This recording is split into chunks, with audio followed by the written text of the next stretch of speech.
Welcome to the Practice Podcast, conversations probing the nature of practice. I'm your host, Dave Fearon, co-author with Peter Vale of the digital book on Practice as a Way of Being. Find it at mylibrary.world.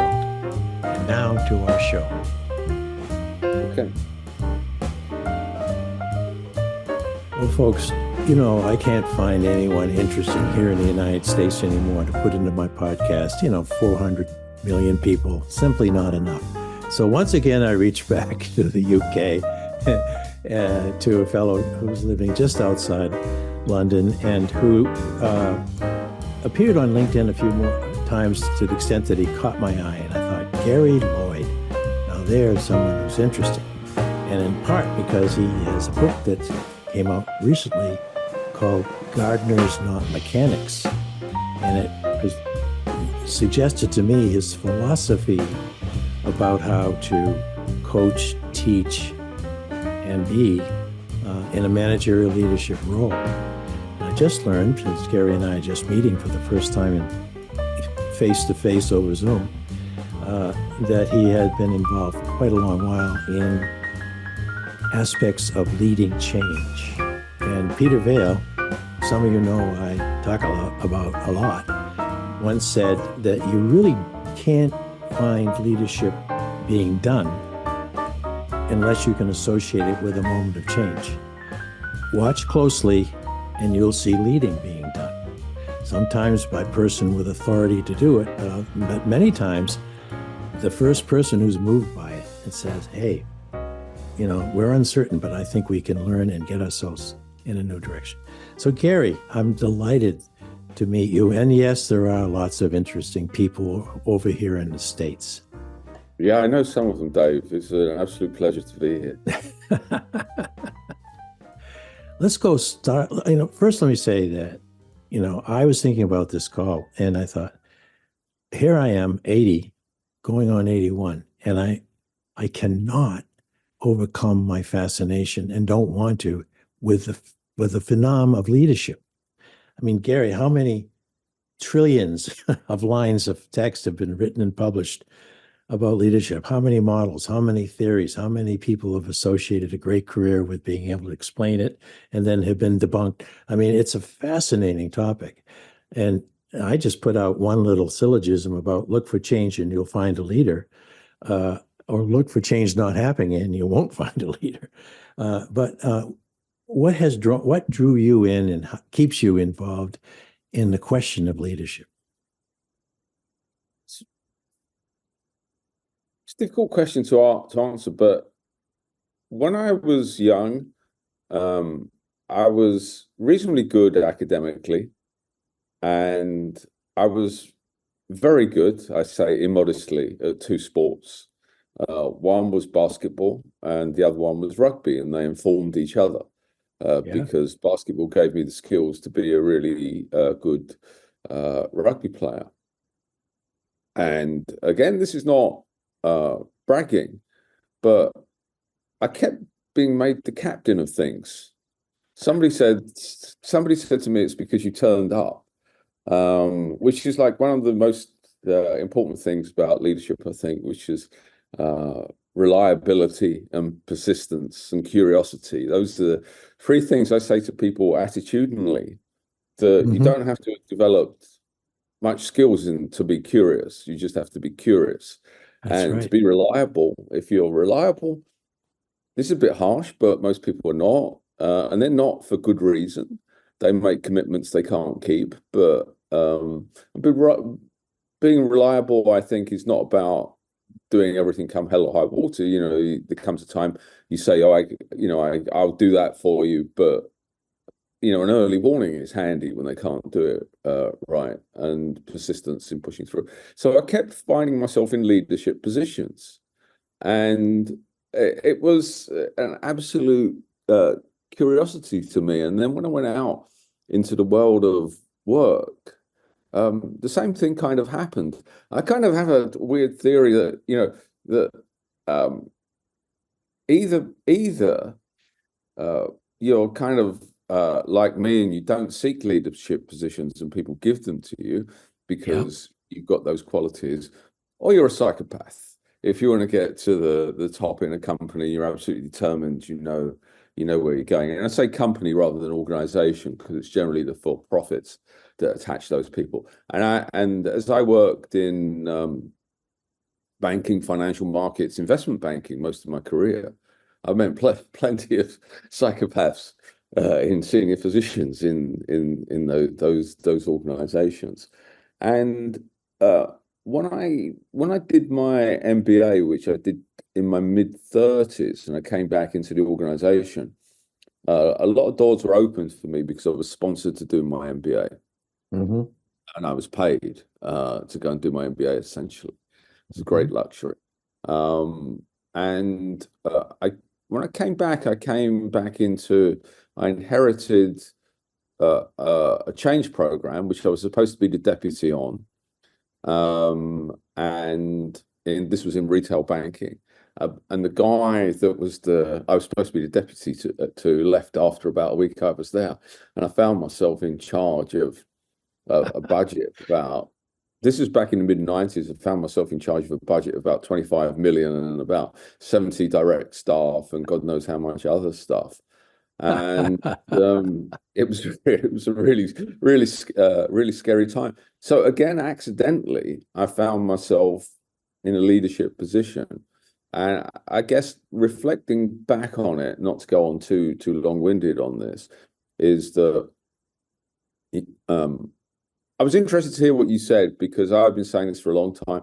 And I said it on a mutual friend's podcast, Scott Allen, which is that's right, Scott Allen. Yeah, leadership is about change. Yep. If it's not about change, you're not leading because either you're trying to achieve something or help a group of people achieve something, or the world is changing around you. The earth is spinning. If you stand still, you'll fall off. We're all moving with the earth, and it's even more true now with AI. I mean, I really believe I've seen a lot of you've got a few years on me, Dave, but not that many. And I've seen, when I started my career, 45 years ago. People can work out what that means. Yeah. And I started in engineering and then went into technology, and then went after my MBA, crossed over from what we would call the IT side to the business side. But everything I've done through my whole career has been technology enabled in some way, some form of technology enabled change, trying to reap the benefits of technology. And I haven't, there have been lots of fads in technology over that time. Oh, yeah. I haven't seen anything as transformative as where AI has got to. So leading is about change, and it's ever more about change, I think. Well, and with AI, really just zooming, to use a analogy to what we're looking at each other with, zooming into our global consciousness, not just our individual consciousnesses. Jesus, Gary, I mean, you've been watching it a long while, I assume, but this chat GPC only appeared, what, a year or so ago in terms of it being an available tool for us civilians and, something to tinker and play with, and Bing's come up. So that's how fast this is coming on. Now, I know from having really good, smart colleagues who've been involved with this for a number of years and have a lot of very substantial conversations that the various pieces of what has become machine learning and then beyond have been being cobbled together for a long, long while. But the accessibility to put it, beside us as we work, as we teach, as we compute a bank statement, whatever, that is new. And so who do we have next to us? That becomes the question. Is it someone that I can command and meet my needs? as an individual or as a company, or have I invited one of those Stephen King characters? Just, do you know Stephen King? He's a Yeah, main yeah, author. of course. You know, is it someone who has, you know, blonde, blue eyes and dimpled cheeks and is looking up at me adoringly and is basically going to eat me alive? So, what's your sense of AI now, friend or foe? Both. Uh, I guess everybody's made the analogies with things like nuclear power, um, Mhm. that could be used for good or bad. I think I've heard people say that AI is a general purpose technology. I think there's a temptation to think of it in terms of chat GPT or this or that. And increasingly, we're going to see it just embedded into stuff. So it's like giving people electricity for the first time. Yeah. So is electricity a good thing or it's a bad thing? Well, I can think of lots of bad ways that electricity has been used. Hmm. And there are lots of transformative things, Hmm. positively transformative things, not least medicine, about the way Yeah, that electricity is used in health and well-being. And I, that's right. and I really believe like it's not some fancy database that's coming along that allows somebody to do banking a bit better. It's something that, it's quite interesting, isn't it? I think one of the things we're starting to see is the there's going to be less keyboarding. Predictions, particularly about the future, are risky, but I think that we're going to see a lot uh, more voice-orientated stuff as a consequence of the latest AI developments. If one watches Star Trek or indeed 2001: A Space Odyssey, people talk to their computers. This, Yeah. this, this now that's here now, and we can do that now.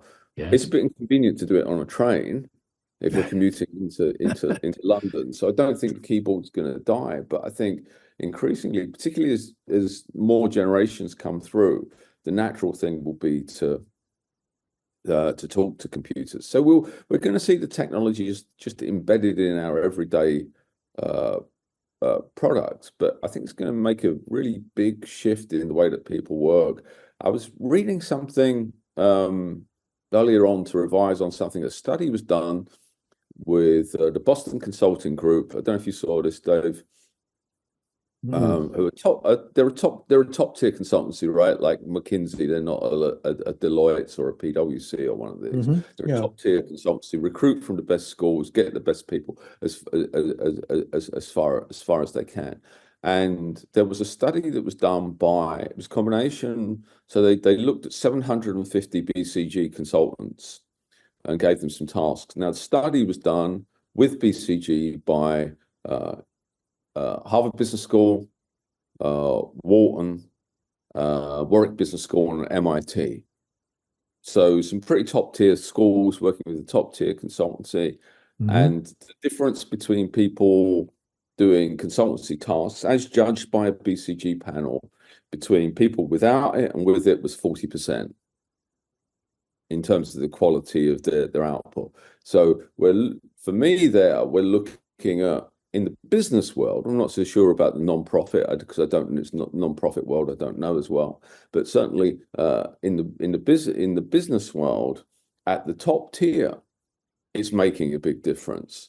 So then what we find as we go down, and there have been other studies around this. If you take almost any discipline, it elevates the, let's call them the average performer, very close to the top performer and doesn't move the top performer. So it closes the gap quite significantly in Hmm. anything we may care to do. And I think that's previous technologies that we've had, like the internet, haven't really had an No, impact on what we would call knowledge work.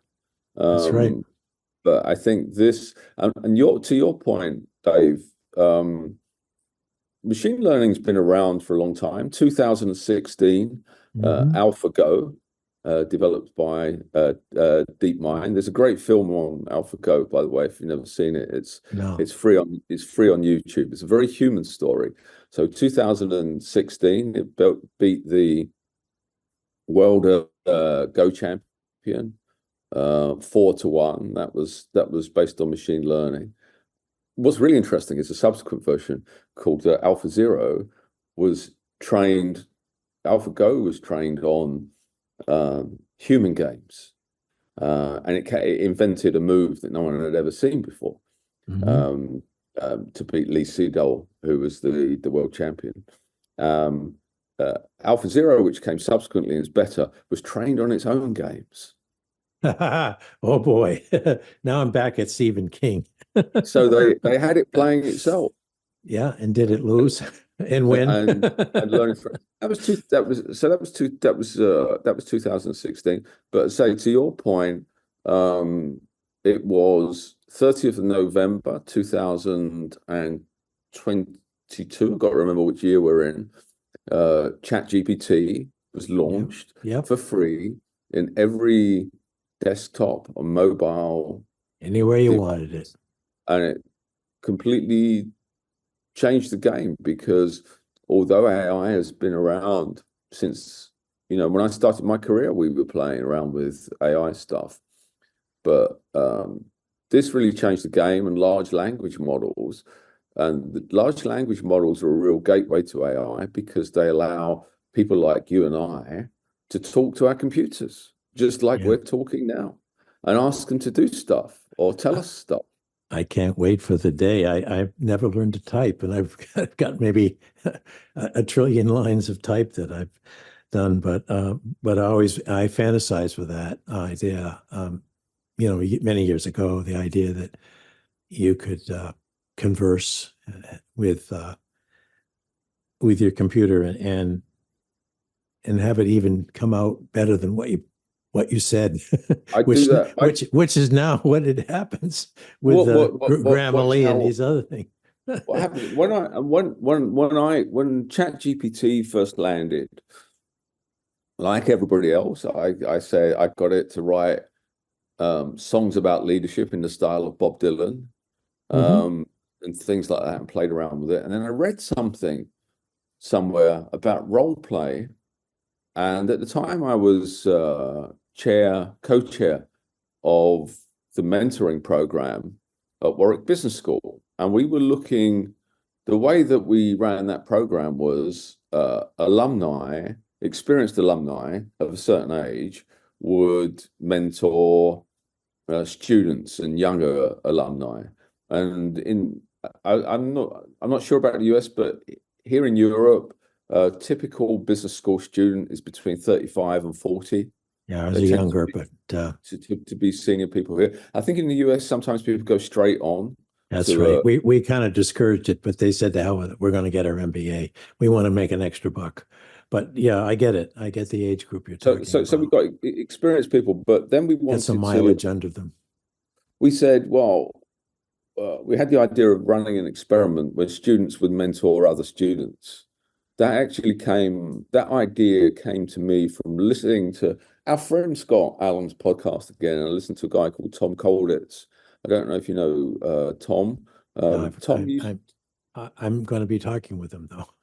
Oh, okay, great. Well, I mean, Tom, for listeners that haven't listened to that one yet, Tom ran the leadership program at West Point, and then John Doerr asked him to set up the Doerr Institute at Rice University, and they're absolutely fanatical about measuring the outcomes of leadership interventions. And I thought this was really interesting. Anyway, so Tom was talking about students mentoring other students. He talked about coaching and mentoring.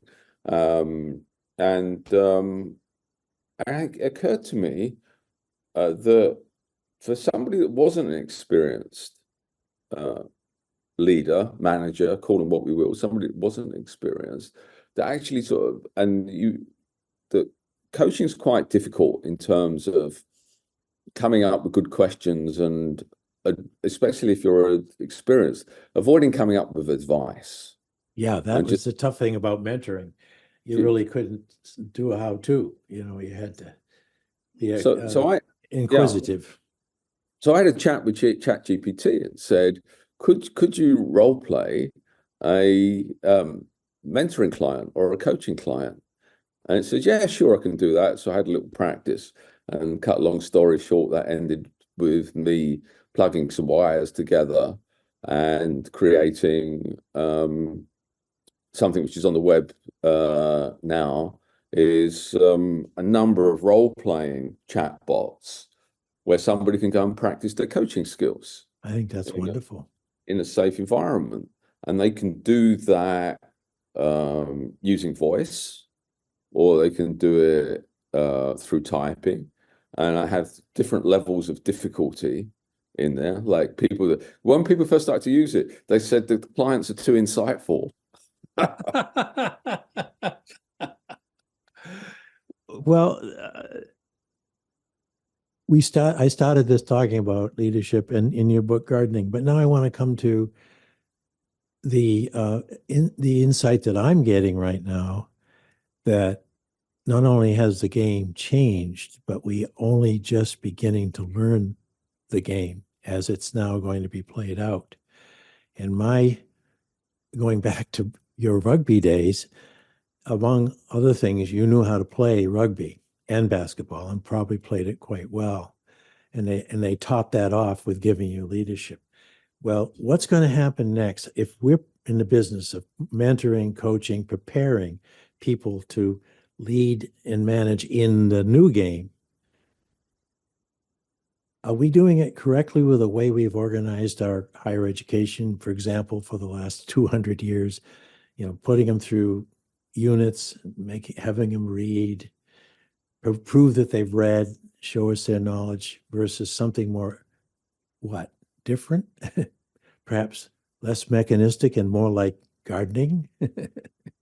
I think, I mean, I'm not, although I've worked with Warwick Business School, I'm not a professional educator, but I do follow certain educators online, and I've also written some role plays for the AI, which helps people practice, to do things like, so other things I've got on there are I've got a change leadership course on there.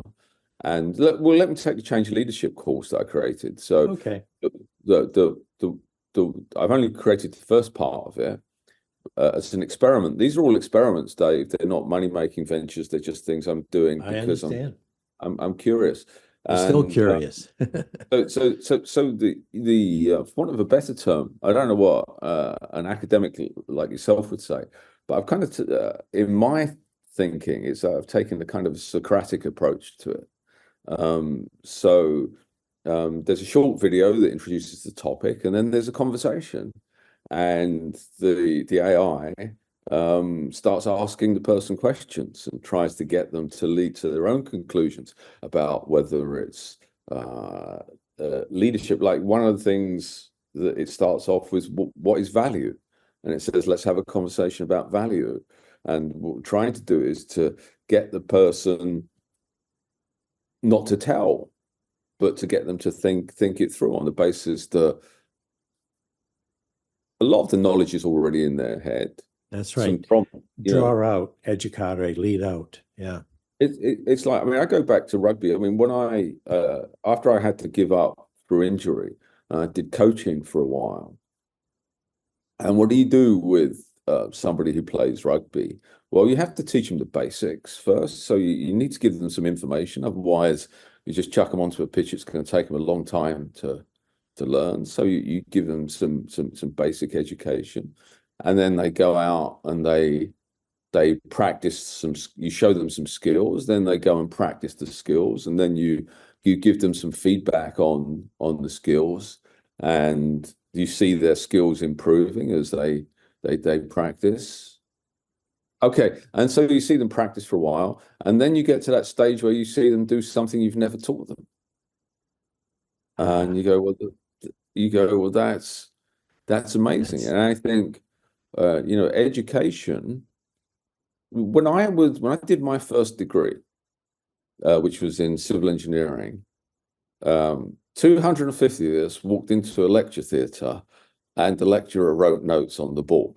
That's what my first educational experience was as an undergraduate. And students of all, whether they're in their mid-40s or whether they're in their teens, are going to be using AI. So education necessarily needs to move away from giving information.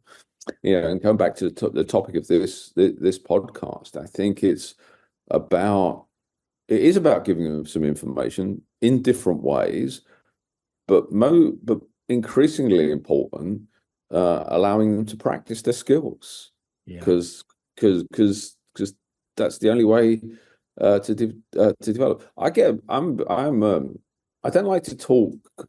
I try not to be negative about people that are doing education, but I've seen the growth in what has become an industry. If there's a leadership industry, then there's a project management industry, and it seems that there's become something called a change management industry. That's right.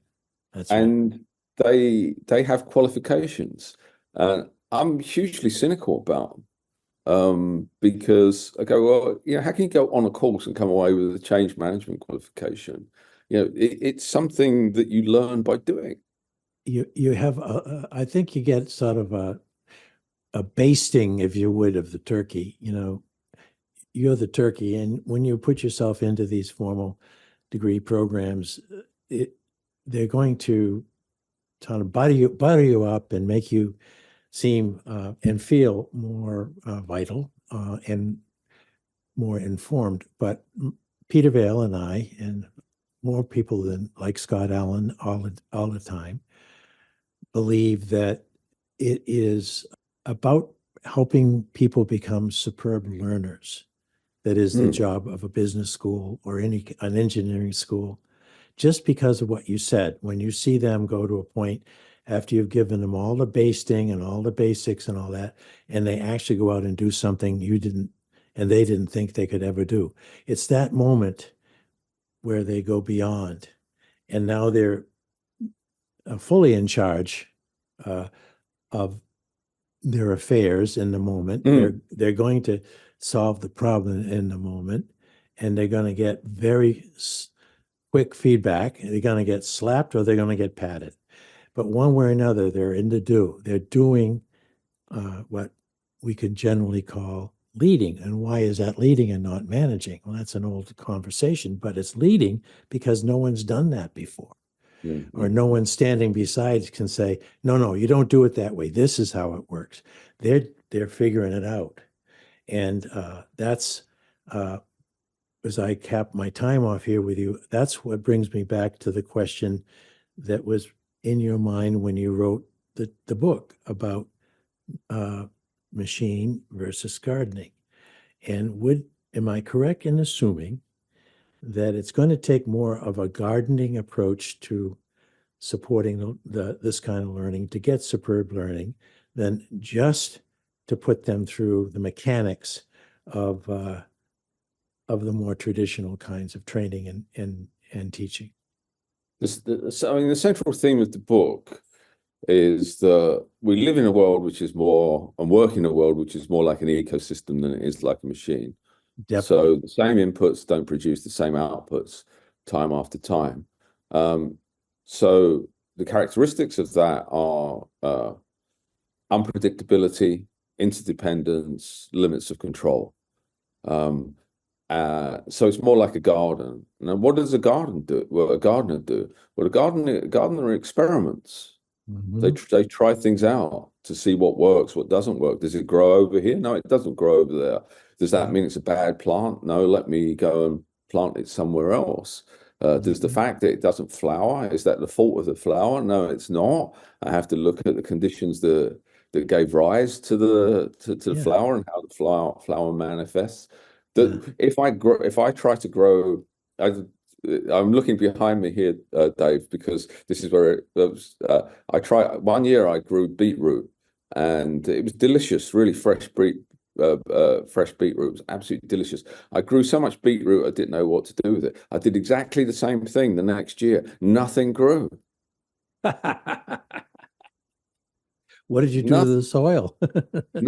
nothing grew. It took a taxi driver to say to me, crop rotation. And I was like, duh. But this is the thing. If we do the same thing, it doesn't even if we learn something and Yeah, we do something, you do the same thing again, the context may have changed. yeah, yeah. So I it's like about that. experimentation and experimentation from learning. Yeah, And I think a key thing here is the world is inherently unpredictable. And what a lot of people try to do in, I feel, this is the mechanic approach, is they try to bend the world to their will rather than bending their will to the world, or rather than accepting that they have to bend their will to the world sometimes. And sometimes, yeah, it takes a lot of effort to grow something, and you do need to do a bit of bending and constrain the mhm, plant to grow up yeah. this way and trim it Put them on a this stake. Yeah. put it on a stake. In the book, I have elements of gardening. I can't remember how many there are now, about 8 elements of gardening, which I took from a gardening book.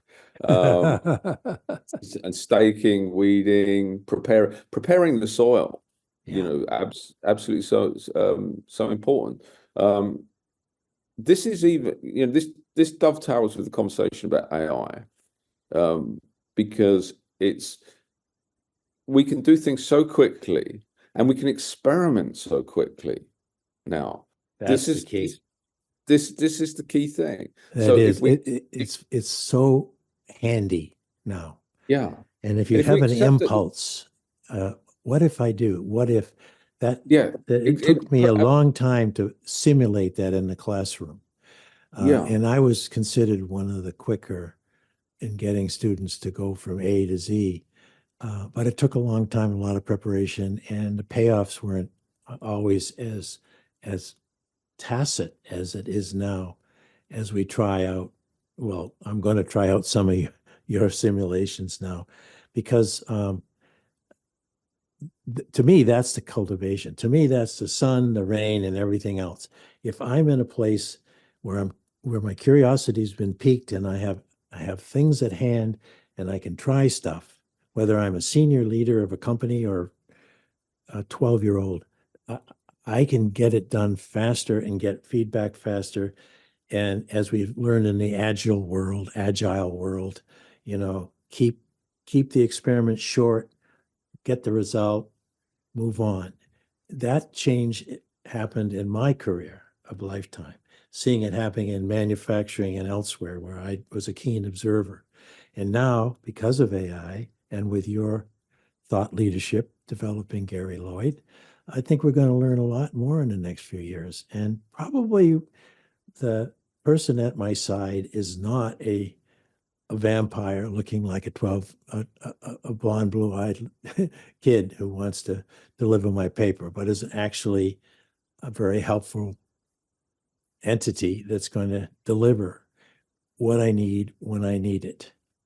A very enthusiastic intern who occasionally will do something completely wrong, and you need to say to them, "Are you sure?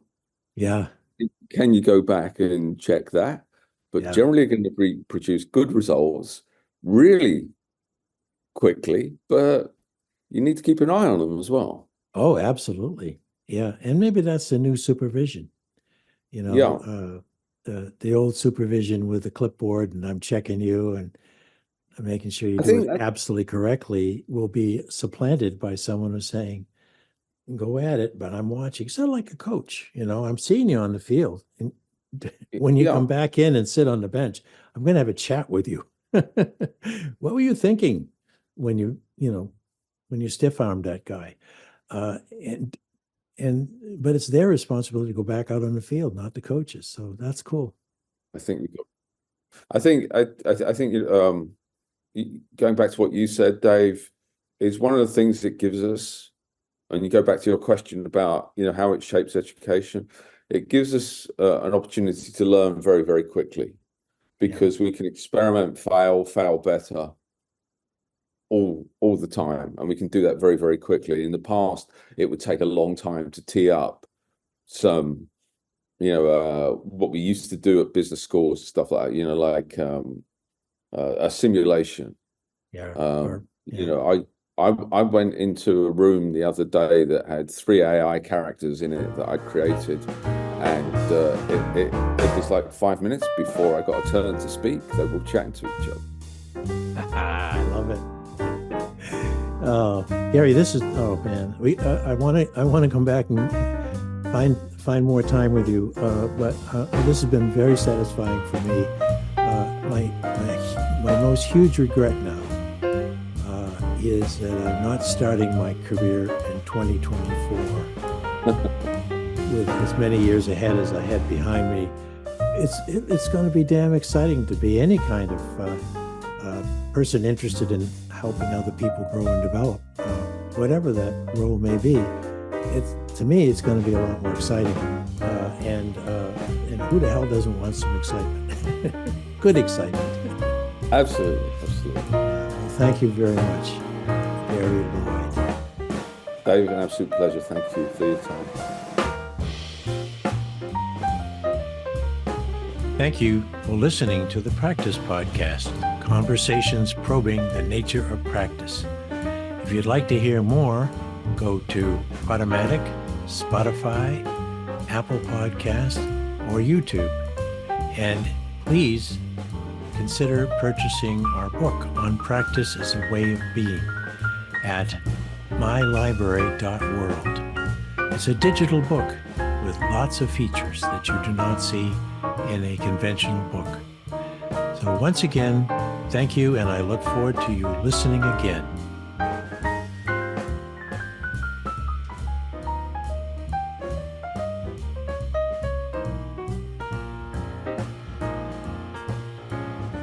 Oh, and one more thing. Please check out our webpage at enactionresearch.info.